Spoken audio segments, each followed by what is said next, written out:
గతంలో ఎన్నో industry hit ఇచ్చిన పూరి జగన్నాథ్ ఇప్పుడు డౌన్ఫాల్లో ఉన్నాడు. ఎట్టి పరిస్థితుల్లోనూ నెక్స్ట్ ప్రాజెక్ట్తో పూరి బౌన్స్ బ్యాక్ అవ్వాల్సిందే. ఇప్పటికే ఇండస్ట్రీలో పూరితో సినిమాలు చేయడానికి ఎవ్వరూ ముందుకు రావడం లేదనే మాట వినిపిస్తుంది. కానీ పూరి ఇప్పుడు తన పాత ఫార్మాట్లోనే సినిమా చేయడానికి రెడీ అవుతున్నాడు. జెట్ స్పీడ్లో సినిమా పూర్తి చేసి రిలీజ్ చేసేలా ప్లాన్ చేస్తున్నాడు.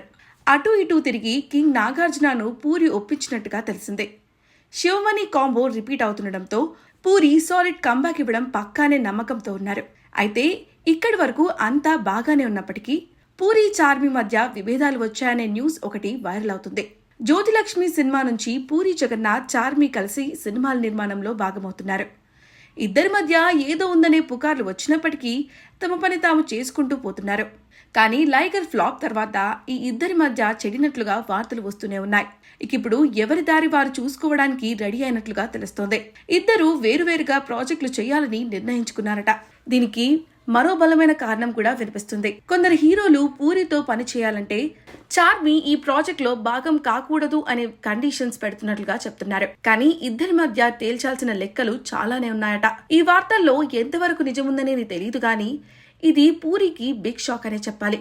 ఎందుకంటే కొంతకాలంగా పూరికి ఫినాన్షియల్ సపోర్ట్గా నిలుస్తూ వస్తుంది చార్మి. మరి పూరి ఎలా ప్లాన్ చేస్తున్నాడో చూడాలి.